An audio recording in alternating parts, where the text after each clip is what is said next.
Hey there, Brett with Solarrolla. We are pretty excited to introduce our Redfoo E-Star. So Redfoo, as you know, we built a VW bus for Redfoo. I think probably our best work, really. That thing could pull upwards of 100 miles a day off the sun. It was a beautiful vehicle. Kira did a wonderful interior off of it. It was fast, it was fun. Redfoo drove it for a solid year, and then a tree fell on it. But now we're able to go to this vehicle here. So this vehicle began with Redfoo really wanting a power station. I built Redfoo a solar-powered golf cart, and he loves it, and he's all over with it, and he's actually powered his house with it. Redfoo's actually pretty accomplished, and I'm very proud of what he's done with what we built for him. So this is essentially just kind of that same golf cart on steroids. Redfoo is now switching a little bit over into it being more of a camper, which is what we really have always envisioned with our vehicles. So starting out as a power station that could, power up as California sees a lot of outages with fires and such. But it's turning more into kind of the Solarrolla vision, really, which is more of an RV.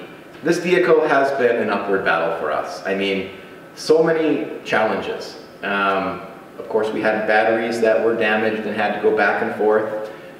We've had the power steering, something seemingly so simple as power steering. I needed to call on some of my college buddies to help me put a different controller on the existing power steering. So this is the first E-Star that we've done where it's completely redesigned. So we did the Joel Hayes Route del Sol E-Star, which we maintained a lot of the E-Star components, added our solar, added an extra 40 kilowatt battery pack. But with this vehicle, I was able to do from the ground up really what I've always wanted to do, no stone unturned. We completely redesigned the rear axle system. So instead of the rear axle from the E-Star and the gearbox from the E-Star, I put in a GM 14-volt bulletproof rear end, get parts anywhere kind of situation, and the UQM motor instead of the E-Star motor. So a Power Phase 220 UQM, now Danfoss motor, which directly drives that axle through a 2-to-1 gearbox. So we use the Torque Trends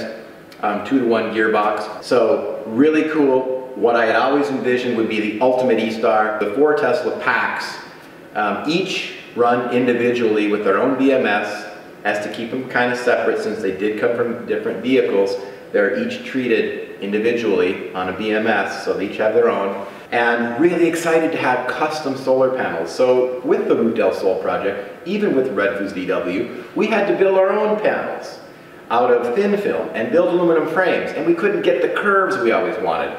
But with the light leaf panels, we were able to have them design in all the curves we want, large panels, pretty exciting. So I can't wait to see what this thing's gonna look like, because I think it's gonna look beautiful as more and more dedicated parts become available instead of having to be so creative.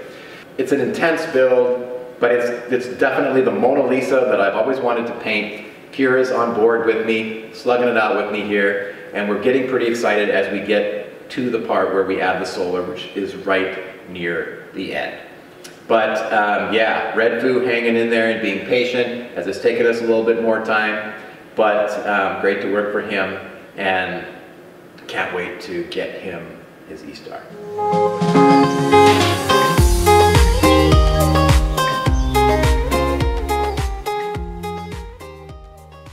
So we just got the motor out of the E-Star. Actually, Ryan here did. And we're next going to be taking the rear end out. So with Redfoo's rig, we're going to put in a GM 14-volt rear axle. So we also added some pretty big tires to this vehicle. So the original E-Star had some very hard rubber tires and some really heavy, really unattractive wheels.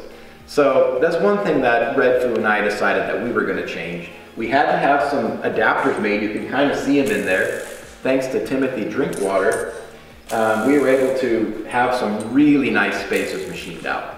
So that gave us the ability to use a different bolt pattern and step away from the E-Star bolt pattern to get this style of rim that we wanted on the front of the vehicle.